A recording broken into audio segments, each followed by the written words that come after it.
Hi, everyone, and welcome to today's culinary episode. My name is Ana Vides from the World Food Forum team, and we're happy to have you all here today for the third episode of our culinary series. The series is a part of our Youth Towards Zero Food Waste campaign, where we are aiming to teach you different ways through which you can combat food waste. Today, we're going to be delving into different Indigenous techniques for food preservation and storage.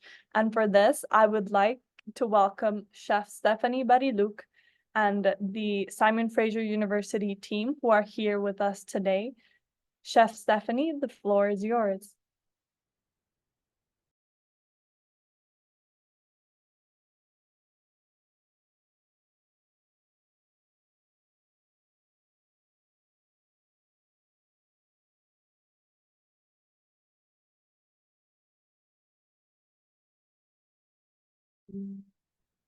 We can't hear you.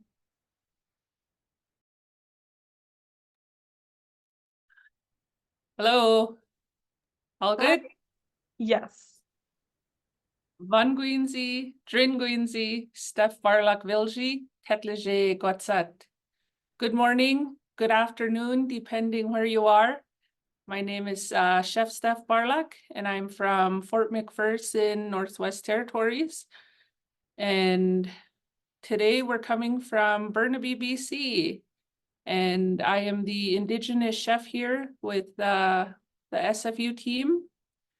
And we're demonstrating Pemmican.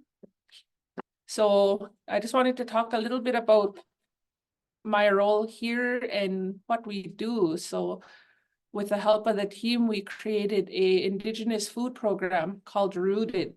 And with the Rooted program, we carry 16 different Indigenous recipes using local British Columbia ingredients. And it's something that's served here in the university every other week. So it's nice to see Indigenous food being served this way. So I'm very excited to share that with you.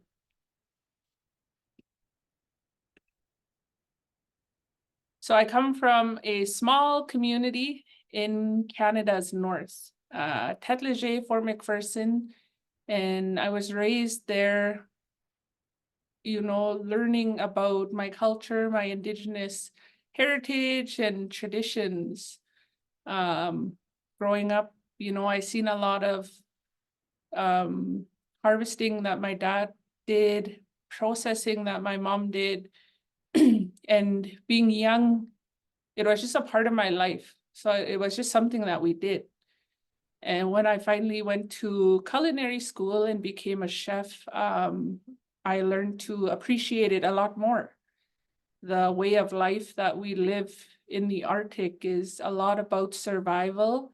It's a lot about continuing our culture, and it's who we are. The Tetlett-Gwitchin people. So the Gwitchin people go through the Yukon Territory, the Northwest Territories, and up to Alaska. And one of our main sources of food are the porcupine caribou.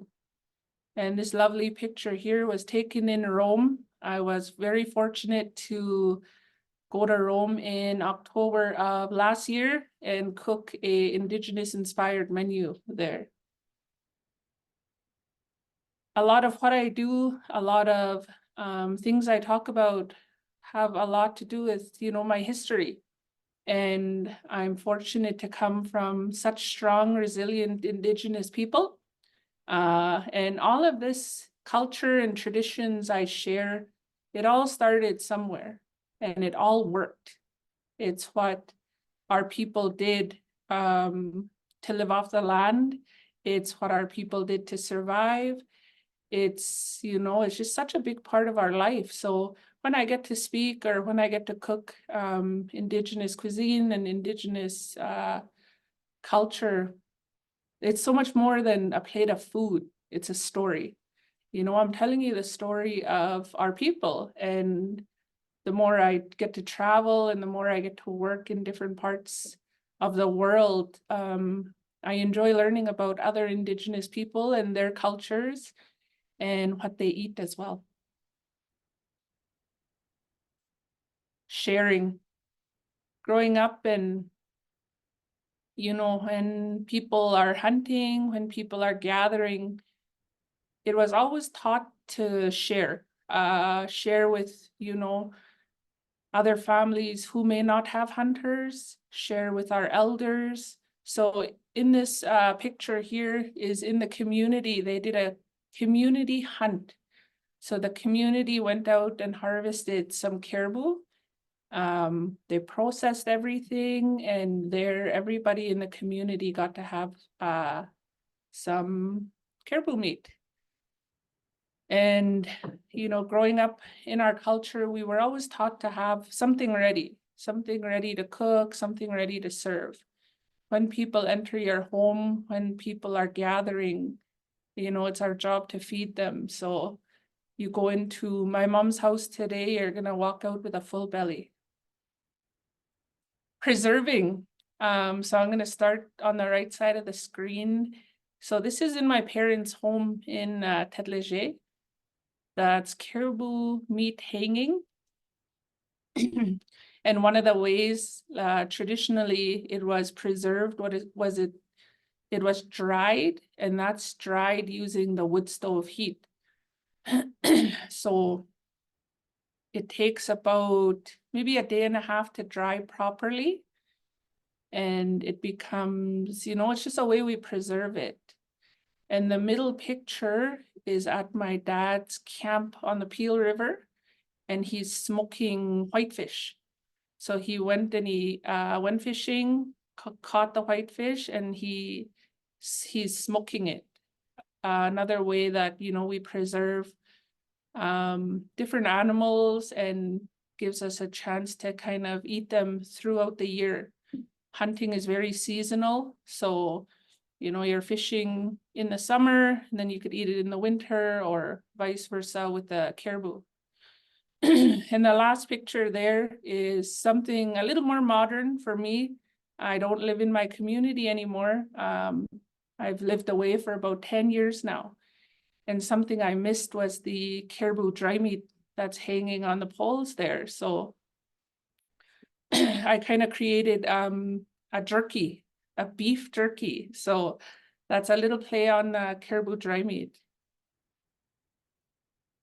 This picture here is about our caribou vidzai. It shows all the different parts that we use. I was talking to my dad last night, and I said, is there any part of the caribou that we don't use? He said, normally we don't eat the lungs. Some people do, but other than that, every part of the animal is used in some sort of way. So I'm wearing these earrings here, and these earrings are actually caribou antler. So my nephew harvested the caribou, and my niece made them into earrings. And we do that because we have so much respect for the animal. It's not, it's not about sport hunting. It's about us providing for ourselves and having respect for the animal, because we are taking its life and it is sustaining us. Something else I brought are these moccasins here. These bottoms are traditional moose skin. These are something typically worn at special ceremonies, special events. The top is a rabbit fur, bottom is moose skin. These were made by my mom for my daughter for her graduation. So we take a lot of pride in, who we are and things we've learned over the years, and we're just continuing forward. So today we're talking about pemmican. So for those of you who don't know what pemmican is was and is a way to kind of preserve your food and have it with you if you're traveling in the winter, or, something to eat. You could freeze it for the summer. So it's just a preservation method that was used dating way back when. So the first step in pemmican is you need to render the fat. So these photos here, my mom still makes pemmican at home. So this is all caribou fat, and she was rendering it down. So you're basically melting it and scraping off all the impurities. Then she roasted the caribou meat. And traditionally, we would dry it with smoke or heat or in the sun, and you would pound it with 2 stones until it's almost like, maybe not as fine as a powder, but very small pieces. Having it being 2024, my mom is using a grinder to grind all the meat down. And this is what you're left with. So you have very small pieces of the cooked caribou meat. You have your rendered fat, and you have whatever seasonings you wish. So for these photos here, we use salt, pepper, and a little bit of sugar for taste. So the consistency should be almost wet enough to where you could form it. And this photo here, I wanted to add in, this was sent to me because we have such a strong connection to the porcupine caribou herd. It's a herd that's very healthy. I think the last count was over 200,000. This year, particularly in the Northwest Territories, our caribou haven't been around. And with modern day technology, we have, surveyors and counters, and the caribou are in Alaska. This is a story from long ago, and the story states, the Gwich'in creation story that long ago, the Dingy-Ju and the Vitsai were one. So the Dingy-Ju are our people, and the Vitsai is the caribou. As they separated into 2 beings, they became relatives and made agreement. The land will sustain the Vitsai, and the Vitsai will sustain the Dingy-Ju. They would each keep a piece of others' idri within themselves. That last sentence means, we're one. And there's rules in place to promote healthy hunting.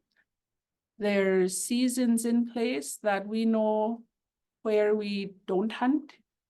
When the temperatures are too hot, hunting, you don't hunt because by the time you process the meat would be spoiled. So there's a lot of respect that goes into hunting caribou, only taking what is needed.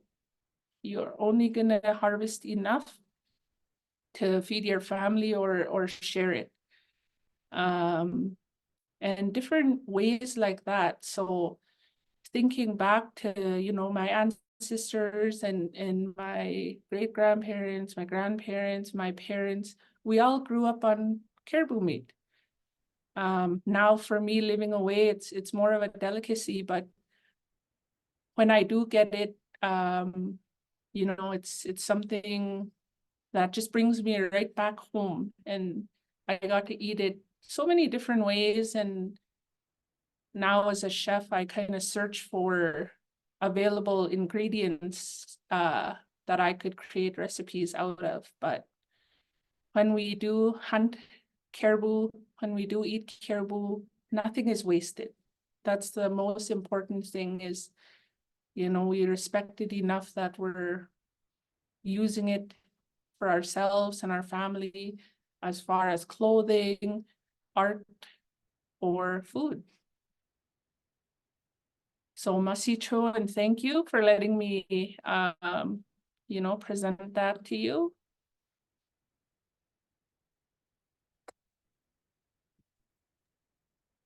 Thank you so much, Chef Stephanie, for your presentation. It was very insightful.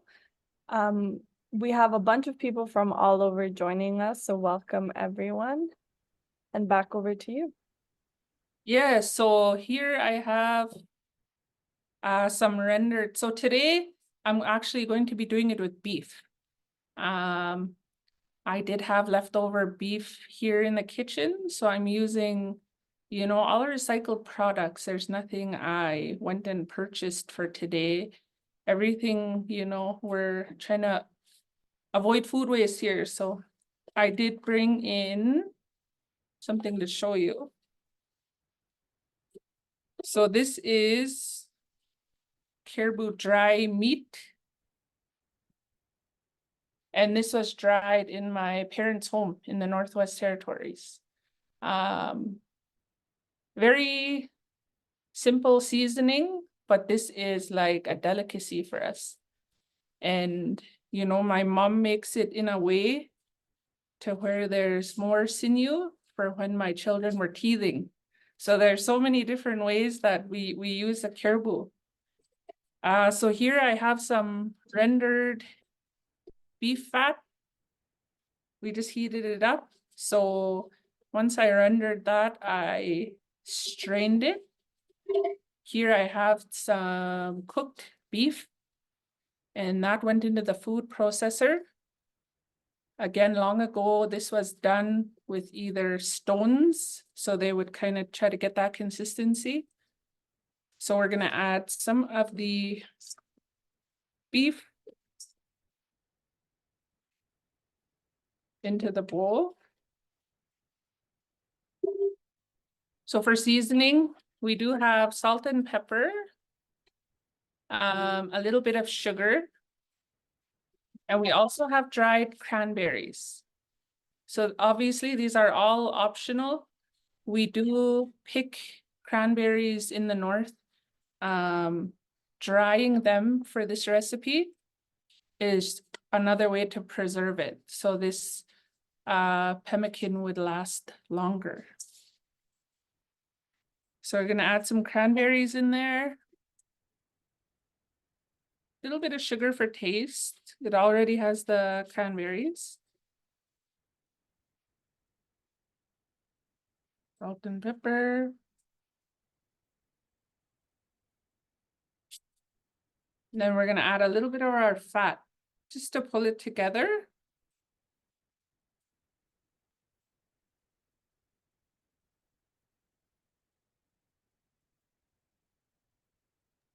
So So someone is asking, so that you're mentioning you're doing this with beef, but they're asking if you can also use pemmican, or if you might be able to do this with chicken, or what meats could you use this recipe with? So traditionally, this was done with any large game, bison, deer, caribou, moose. It's even been done with fish. I've never used chicken. I think, it's doable. The main reason for doing this is it needs to be some sort of dried element. This is meant to last and travel with you. So you could use bison, elk, like I said, moose, caribou, fish. It's very versatile, especially with ingredients.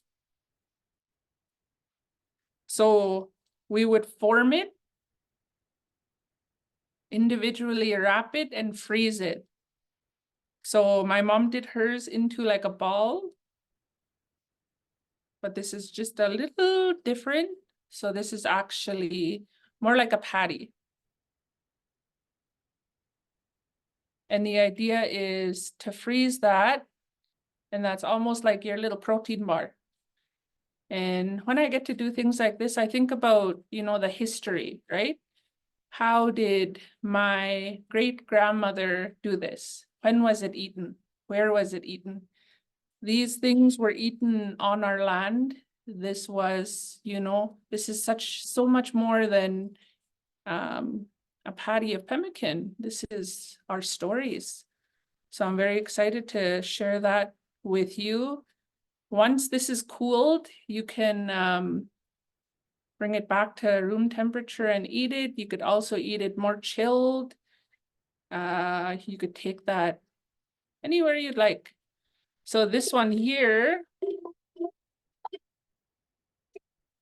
is what my mom produced. So this is with caribou meat. She did not add any berries. This is caribou fat, salt, sugar. So that's typically how it is. And then We have one more question, which is why using sugar instead of salt? If it's meat, is there a reason? Could you exchange them? so the sugar is just for taste. So we could exclude that easily. We do have the cranberries in there that do bring a sweetness, right? So it's great to make your own, you know, if you're avoiding, you know, sugar or salt, just don't add it. You're getting a lot of the nutrients from, you know, the meat itself and the berries as well. So for this recipe here, I found this resource. It's from the Vantatquichin in Old Crow, Yukon. And they made a whole book dedicated to caribou recipes. And in this book, they have the pemmican recipe. So I kind of looked at that and went over it. So in their territory, they actually call it chitsu. And where I'm from, we call it itsu. So once the meat is cooked, you know, they pounded it with like a mallet and basically did the same process that I just did here today. And one of the questions is actually on how did you cook the meat beforehand? And what would people need to be able to do it at home and replicate this recipe? So you could dry the meat fully. So you could be using like dried meat, or you could roast the meat. You want it to be, I say, more drier. For the beef itself, for what I did today, I just roasted it and pounded it down to where it's, you know, small pieces and it's more pliable. So you could kind of form it, like I said, into desired pieces. So this covers food waste, you know, using, say, the tougher parts of the caribou meat.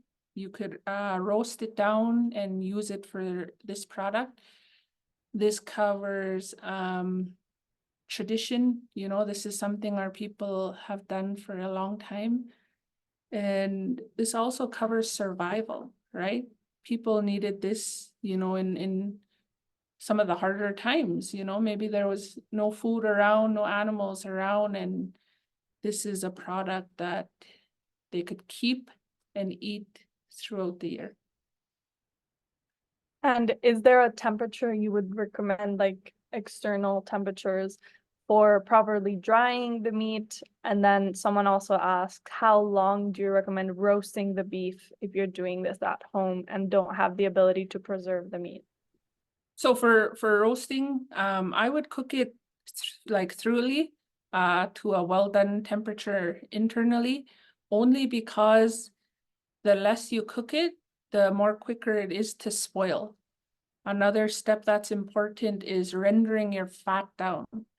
You know, if you're using just raw fat, that's more likely to spoil. So each of these elements, using dried cranberries, so it doesn't spoil as quickly. This is something used to last, right? This is something that they would take on trips. This is something they would take, you know, while they're dog mushing or ice fishing or what have you. So I wanted to show this product as well. So this is my dried beef jerky. The steps for this is making sure it's dried, right? So this needs to hit a temperature of 165, I like to, within the first hour. And that makes sure that all the bacteria is kind of killed off. And then this is something that would last, you know, for months. I do vacuum seal it. So this is more, you go from this, and I still prefer this one more, 100%. But because I don't have an abundance of caribou where I am, this is something that I do today. Any other questions? Yes, we do have a couple actually, and I also wanted to mention that we have other fellows from tribal reservations within North America watching who also enjoy pemmican and are really appreciating the spotlight on their traditions, and people who actually met you at FAO and are watching here today. But we do have a question wondering specifically for pemmican if it needs to rest for a while before the dry meat to be able to absorb the fat. So the fat I'm using in this mixture is warm. It's not hot. I'm able to work with it with my hands, right? It won't take long to set at all unless you're in a hotter environment. If you want to speed it up, put it in the refrigerator or just pop it in the freezer. It's going to set very, very quickly, depending on the size. Mine are small, and that's just a little bigger, right? So I think, our food, it's not a lot of ingredients, but it's important ingredients, right? This is kind of what sustains us, and I enjoy being able to cook our food as Indigenous people. And I also asked some of the elders in my community if it was okay to change some items. Here specifically at Simon Fraser University, I'm cooking for a younger crowd. So one of the dishes we make is duck tacos. Traditionally, my parents didn't have chipotle mayo or jalapenos, but I'm telling the story of the duck itself. How do we harvest it? What do we, use it for?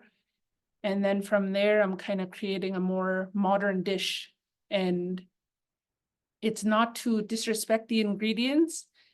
I'm still telling the story, right? I'm still telling our story of, tradition. And when I'm traveling, I get to learn more about other Indigenous people. So Indigenous BC people, they eat, a lot of fish, seafood, and I get to kind of learn about that as well. And, I didn't grow up with seafood. I grew up with meat and potatoes. So I'm still learning. I'm still on my journey. My goal is to highlight, Indigenous food, Indigenous stories, and how we're continuing, how these traditions, today, I get to share this pemmican recipe with all of you. So that's more people than it was yesterday. And it's a way for our culture to continue to grow. The Tetlit Gutchin language is, one of the languages upon extinction. I'm not fluent in my language, so it's something I'm trying to learn as well, right? And raising two little Indigenous children at home. We're not in the north. We're not surrounded by our Gwich'in people per se, but there's a lot of beautiful Indigenous people here. So they're absorbing different Indigenous culture and different non-Indigenous cultures. And I think that's important, whether you know your community or not, to just embrace that and learn about all these different places. We cooked a lot of bannock here. Bannock is a type of bread, and when I'm making it, there's so many different people I'm connecting with, India, Colombia, who have some sort of bread similar to our bannock. And I enjoy that so much. So we're connecting through food. And at the end of the day, I think that makes, that's all I'm trying to do. So And on the topic of like what is native to your region as well, we do have a question asking what berries were native to the region you were born in and you currently live in, and also if you can add different berries to this recipe for people that don't have easy access to cranberries as well. Yeah, so in the north, we do have cranberries, blueberries, and what we call knuckle. It's like a cloudberry. That's what's grown up there in the Arctic. So, you know, my mom and my aunt, they are professional berry pickers, I would say. They would go out for days and days and days and bag everything and have it all through the seasons. So for Christmas, they would make trifle with the berries. They would make pies. They would make jams. And here in BC, there's just an array as well. You know, we have so much local products, but if you don't have those options, like I said, you know, you could purchase just dried berries for this recipe. You could create your own using, you know, the meat you have, seasonings you like. We're very, we learn to use what's around us, always. So this year we don't have the caribou. So there was a lot more moose hunting. You know, you got to adapt with climate change, with the rising cost of living. We're adapting and we're learning, right? So, you know, I'm excited to see what you could come up with this pemmican recipe and kind of make it your own, you know, with your location and your region.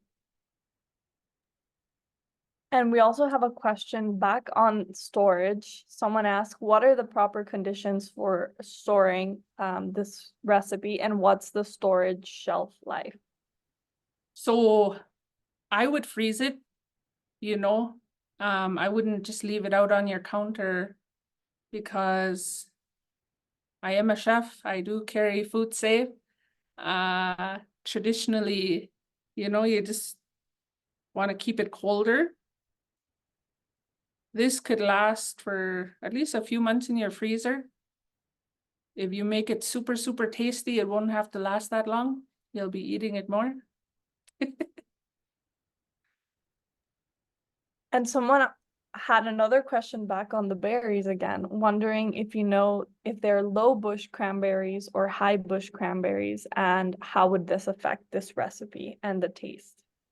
That I do not know. I'm not a professional berry picker, but it's something that I'll look into. I'll phone my mom right after this. Thank you so much, Chef Stephanie, and thank you for connecting us through food and sharing your traditional knowledge and also traditional preservation techniques through this series. We do not have any more questions at the moment, but if there's anything else any of you watching us live want to know, make sure to type it in the chat now.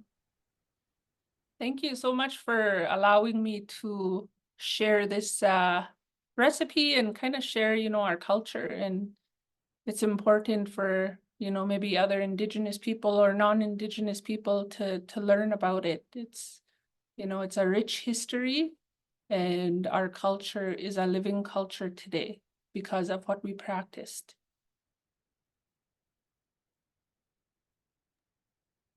Thank you so much for being here today and connecting us through food once again. It's been lovely having you back through our Youth Towards Zero Food Waste campaign.